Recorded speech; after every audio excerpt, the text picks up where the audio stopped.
we'll go ahead and talk to Adam. Adam, who's calling in from Florida. Adam, you're live on Truth Wanted. What's up?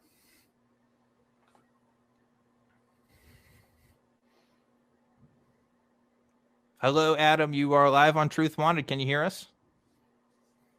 I got you now. Thank you for taking my call. I just wanted to quickly ask you guys if what you thought was the meaning of life to each of you, if you can kind of respond to that. Oh man, big deal. if we could just quickly respond to the meaning of life, Erin, that'd be really great. What's your response to this question? My response or Adam's response? No, your response. What do you think? My response. I've thought about this quite a bit.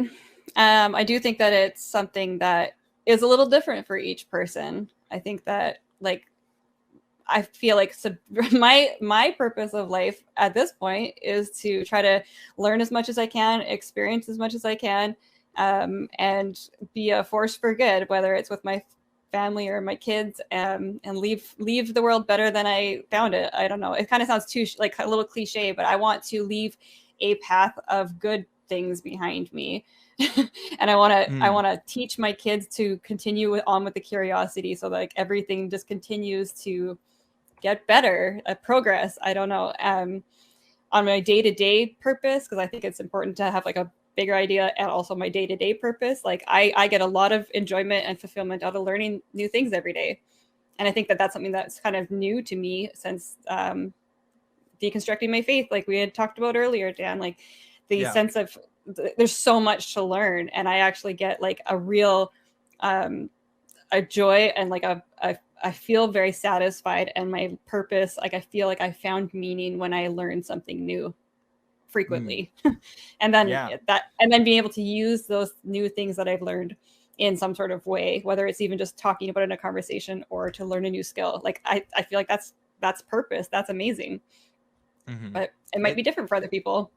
Yeah, it's so, this question is so interesting. At one point in my life, I would have said it was malformed, because it implies that there even is a purpose, and there may not. Like what would that even mean in a world where nature is all that exists, right? If you go that far and believing that, the best, I think, response I've seen to this was this philosopher named David Benatar. He has this book called The Human Predicament, and he talks about human purpose in sort of three different levels. So there's the universal purpose. In other words, man versus the universe. Does that exist? He says probably not. In the grand scheme of things, we don't really do a whole lot.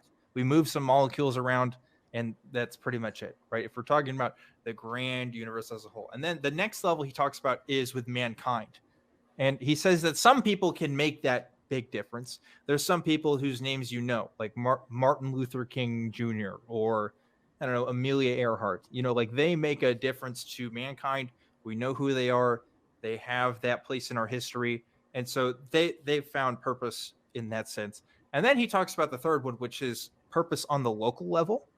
And he says that that's mostly what human beings can ultimately strive for. That's what most human beings have to contend with and live, because for the vast majority of human beings, well, they didn't have YouTube, they didn't have the internet, they just had their village and maybe they got to travel to some places. Maybe the lucky ones got to go out and do those sorts of things, but ultimately most people have lived in the same place for their whole life, for most humans, like around some sort of area.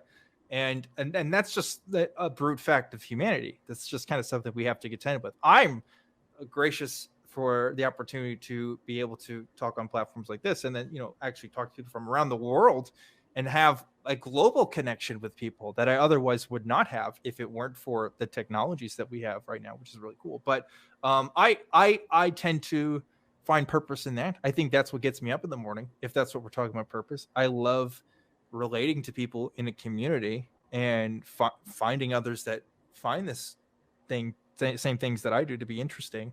And that's really all that I can hope to get. I think that's better than what most people have gotten for the vast majority of history. And I have to make my peace with that, because that's all I've got. It's really just a gift. That's all it ever was. It was never anything else. So that's what I think about when I think about purpose, is kind of that multi-layered view because I don't think that there is at least a Christian God. And so that conception of reality just doesn't work with me anymore. Doesn't make any meaningful sense. So that's a very long answer to your very complicated question, Adam. I hope I covered it. What do you think? Wow, guys, thank you. Those answers were great. Thank you for sharing that with us. That was it. Thank you. I appreciate it. Awesome. Thank you, Adam. Thank you. Thank you.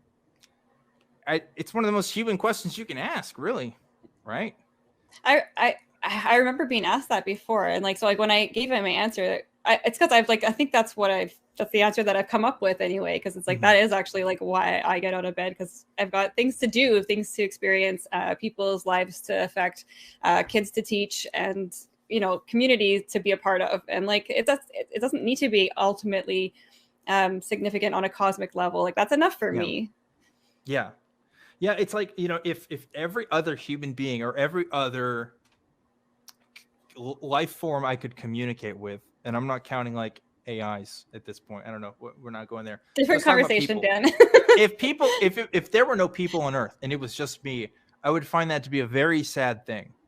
I think that would give me trouble. I think that would be the biggest blow you could deal to me in my psyche, because I am definitely a social person. I'm definitely someone who finds a lot of meaningful experiences through doing stuff with other people, not just with myself. So that would be hard. But maybe introverts out there wouldn't mind that. Maybe they'd find that. I could probably handle it for a few weeks, Yeah. Yeah. I am actually quite introverted most of the time. That's interesting. I wouldn't have guessed that about you. Well, maybe. I'm like it's a little bit of both. This has been really, really great doing stuff online and doing activism, because it's brought another side of me out. But I'm like an extroverted homebody. Extroverted homebody. You're a hobby extrovert. Yes. Right. Yeah. Yeah. I plan for it, and then I recover for a day. That's funny.